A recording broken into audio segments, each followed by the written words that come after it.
In today's video, Democrats might have just had one of the worst weeks ever. President Trump beat expectations again. Inflation came in lower than expected, and the stock market is surging to record highs. Meanwhile, Democrats are exposing themselves for what they really are, a party in full-blown panic, as they're resorting to the same old playbook.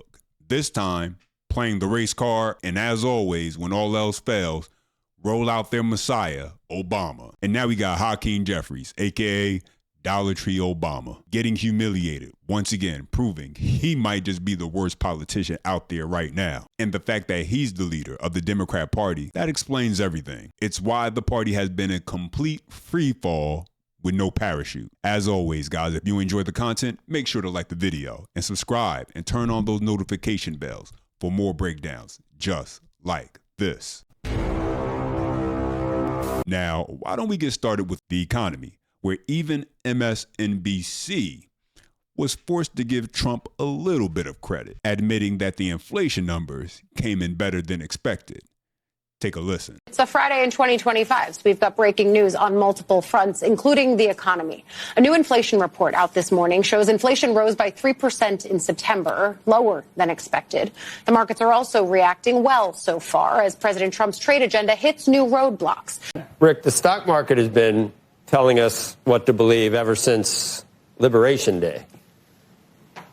Stock market said this is not going to be the end of the world. Like so many, like almost unanimously, business reporters that tariffs were the end of the world, and here we are. You know, up, what are we up 36% since then? Markets are on fire as the CPI is coming out. Dow Industrials now up 257. Let's get to Cheryl Casoni with the CPI. Headline here, markets are reacting pretty positively to this report, coming in, better than expected, potentially meaning that inflation is starting to moderate a little bit more and that the Fed is more likely to do a rate cut come, around this time next weekend. So first off, this is great news. As you heard, this increases the likelihood the Fed will do a rate cut. But also, we know that things like gas prices have been dropping. And while the stock market and inflation numbers may not be something everyday Americans can relate to, the prices lowering at the pump is always great news for working Americans, unless you're tuning into CNN. Take a listen. When we dig into the categories to try to understand the why here, okay, gasoline prices did go up between August and September, right? So during the month of September, prices were up. In fact, gas prices increased by about 8% on a monthly basis. That was the biggest monthly increase in about 2 years. But this is not just about gas prices, which are, they're still relatively low, even if they went up.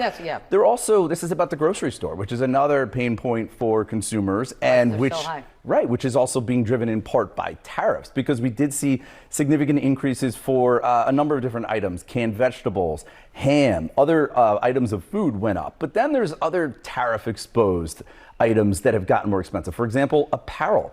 Apparel went up by almost 1% on a monthly basis. They warned this was coming. They warned that it was coming in the fall. Because so much of the clothes they're imported, so they are exposed to those tariffs. Ultimately, this comes down to you, the people. The news, they can say whatever they want. They can spin it however they like. But what are you actually experiencing? At the pump, are the prices really dropping? Are your daily expenses going down? It might depend on where you live, sure, but I want to hear directly from you. So drop your thoughts down below. What are you seeing in your area right now?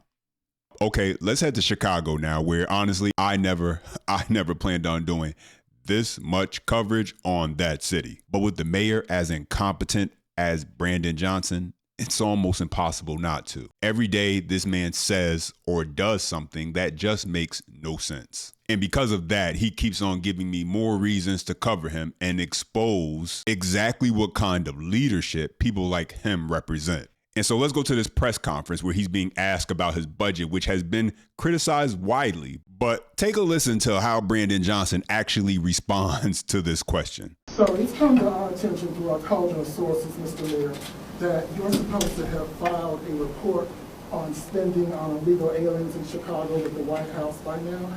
What's happening with that, or what has happened with that? We don't have illegal aliens. I don't know if that's from some sort of sci-fi message that you wish have had. Well, listen, the legal term for my people were slaves. You want me to use that term too? So look, let's just get the language right. We're talking about undocumented individuals that are human beings. The last thing that I'm going to do is accept the type of racist, nasty language to describe human beings. And so as far as our spending on Chicagoans, I've put forth a $16.7 billion balanced budget that ensures that we're investing in education, transportation, housing, youth employment, environmental justice, as well as ensuring that we have safe communities. And we are going to challenge the ultra wealthy to pay their fair share. He's more than happy to look at that budget. I mean, if we're going to get the language right, let's make sure we get the language all the way right. It's not undocumented individuals, it's unregistered Democrat voters. That's how Brandon Johnson and Democrats view undocumented individuals, as he likes to put it. Listen, Mayor Johnson's 6% approval rating says it all. His race baiting can't cover up his epic public safety failure. He put together a budget that no one supports, not the city council, not even his own governor, J.B. Pritzker. I mean, even Pritzker understands the basic logic here. You don't tax companies for hiring new employees and then pretend that's how you create opportunity. But let's get this straight. The answer to the question is yes. He put forth a $16.7 billion spending bill that includes support for illegals in Chicago. The only real difference here is the wording, the terminology he used versus the question that was asked. But make no mistake, they're talking about the same thing, and he's not denying the spending. And so that was the bad, and here goes the ugly that involves none other than Dollar Tree Obama himself, Hakeem Jeffries, who, with the government shutdown continuing, Democrats are exposing themselves as the party that really doesn't care about the American people. They care about power. And if that means using federal workers, people who are going without paychecks and can't pay their bills right now, as leverage, they'll do it. They'll exploit the situation, spin it for politics, and then actually admit it on camera. Take a listen. From your fellow top House Democrat Congresswoman Catherine Clark. Listen and watch this. This is what she said. I mean, shutdowns are terrible. And of course, there will be, families that are going to suffer. We take that responsibility very seriously. But it is one of the few leveraged times we have. Republicans say this is an admission that Democrats are using the American people as political leverage during this shutdown. You want to respond? Donald Trump is the president. Republicans control the House and the Senate. They've made the decision to shut down the government. Listen, one thing you can count on from Democrats is that they will not stray away from the playbook. They're going to run the same plays each and every single time. Doesn't matter if it's working or they're actually having success or not, but you will see them run the same plays. And I don't know if that's really admirable as much as it might just show a lack of awareness and intelligence within the party. Nonetheless, this is what they do. So Hakeem Jeffries' logic is the people who keep voting yes to reopen the government, it's actually their fault the shutdown is continuing. Make that make sense. And the talking point he resorts to each time is to just blame Trump. Because, of course, the Democrats who want to believe this, Trump is bad. Hakeem Jeffries and Democrats have been making it clear that they are willing to dangle the livelihoods of working Americans over the fire if it means they can have what they see as leverage against Republicans. Here he is on CNBC, where the host had questions along with receipts as they call out Hakeem Jeffries and the Democrat Party and taking accountability for this government shutdown that they created. Take a listen. There was an op-ed in Roll Call recently that was pretty interesting on this. It said what you are asking the Republicans to do right now when they control the White House, the Senate, and the House is effectively what the Democrats could not do when they controlled all three of those heads of government themselves. The 10-year setup for this, for these, or the 3-year setup for the expiration of these credits was intentionally put in. It was put in when you controlled the White House, the House, and the Senate. You couldn't get it passed for longer. And so this is a setup that kind of your own creation that you all couldn't extend beyond that. Now you want the Republicans to do something you didn't do when you were in power? It's not a setup beyond what we could do. We extended the Affordable Care Act tax credits in 2022 for 3 years. The program is working. It's providing health care to tens of millions of people in an affordable way, and it should be continued. Hakeem, Jeffries, and Democrats want you to believe that Obamacare is working, and they claim the proof is in the subsidies making it affordable. But let's be honest, the whole purpose of the Affordable Care Act was to make health care more affordable for lower income Americans on its own merit. If the only way it can stay affordable is by the government continuously pumping more taxpayer dollars into it to just keep it propped up, then how successful is it really? But Leader Jeffries, you kind of conflated a spending bill with a clean CR. It's only 24 pages. It keeps the government open at this point. And the House passed it. It's ready to go. The Senate has it. I know that the Republicans control everything, but you know how the filibuster works. And God forbid Republicans, fold on the filibuster, because it'll be used, both parties will use it against the other. It's one of the last safeguards that make the Senate different than the House. And the only reason the Senate can't do it is purely because of Democrats. And you had one of your colleagues in the Senate say, this is the only leverage we have. People are going to get hurt. This is the only leverage we have to get what we want on health care. That's a bad look. Yeah, this is not about leverage. And by the way, if the votes of Democratic senators are required, then of course there should be a bipartisan discussion about enacting a spending bill that is designed to actually make life better for the American people, lower the high cost of living in an environment where Donald Trump and Republicans promised that costs were going to go down on day one. Costs aren't going down. Inflation is moving in the wrong direction. The Trump tariffs are causing thousands of dollars of additional expense on everyday Americans. Grocery costs have gone up. Housing costs are going up. Electricity bills are through the roof. And now tens of millions of people are facing dramatically increased health care premiums. In some instances, $1,000 or $2,000 more per month. These are working class people. This is unaffordable.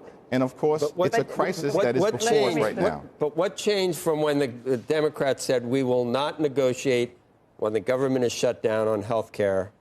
Not now, reopen the government, then we'll negotiate. That happened in 2013. What happened, what changed since then to where we are now, where you can use a government shutdown to extract concessions from Republicans?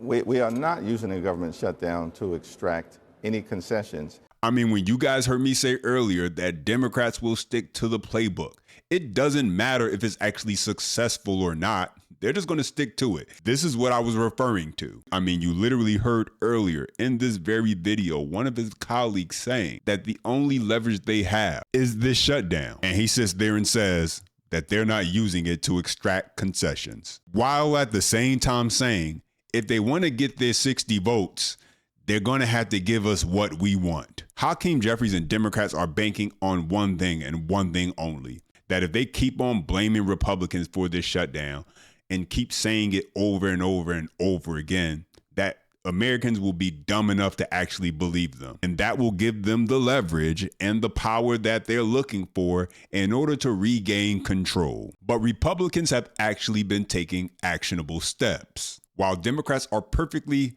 fine with dangling federal workers over the fire without a paycheck just to gain political leverage, Republicans have been working to do the opposite, to make sure those workers get paid for doing their jobs by introducing individual bills that would allow federal employees to keep receiving their paychecks during this government shutdown. But Democrats are more focused on maintaining leverage and continuing to vote against them paying federal workers. And that tells you everything you need to know. This isn't about helping the people or making the country more stable. It's about creating as much chaos as possible if it makes the president look bad. Their hatred for his leadership blinds them for what's best for the nation. You talk about they have the control and they have the House, the Senate, the White House, and all of that. But the countermeasure to what you're describing is what we saw play out today in the Senate, where you had 3 Senate Democrats vote in favor of the worker pay bill. Senator Ossoff of Georgia, Fetterman of Pennsylvania, and Warnock of Georgia. So how do you stay on message when the countermeasure to what you're doing now, which has been effective, the messaging around healthcare, sort of leveling up what the impact of all this is having on real people out there.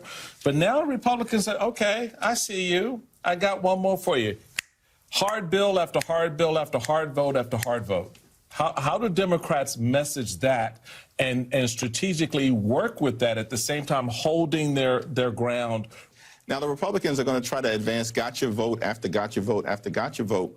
But I think it's been extraordinary to see not just House Democrats, but House and Senate Democrats together standing up, unified, strong on behalf of the American people, because we know we're on the right side of issues that matter, and I expect to see that continuously. This is exactly why Hakeem Jeffries is one of the worst politicians out there. And somehow, he's also the leader of the Democrat Party. I mean, go figure. He's labeling bills that will get federal workers, real people with families to take care of, as gotcha bills. I want you to think about that. Recently, News Nation held a bipartisan town hall, and a gentleman who's been an air traffic controller for 16 years stood up and spoke about what this government shutdown means to him and his co-workers. And yet Jeffries and Democrats continue to vote against the very bill that would make sure people like him would get paid for doing their job. The more Jeffries continues to speak, the more people can see how little the Democrat Party cares about the American people. Republicans are willing to exhaust different measures to get federal workers paid. Democrats are showing just how petty they are, willing to take the entire country hostage just to make the president look bad. Because for Hakeem Jeffries and the Democrats, it's not about what's best for the country. It's about what's best for them. But now I want to hear back from you. Drop your comments down below about this government shutdown, as well as all the other topics we spoke about here today. As always, if you enjoyed the content, make sure to like the video and subscribe and turn on all your notification bells for more breakdowns just like this one. And don't forget, stick around for the next video where JB Pritzker goes on Fox News and gets humiliated after they come with the receipts. Stick around for that. And as always, I'll see you next time.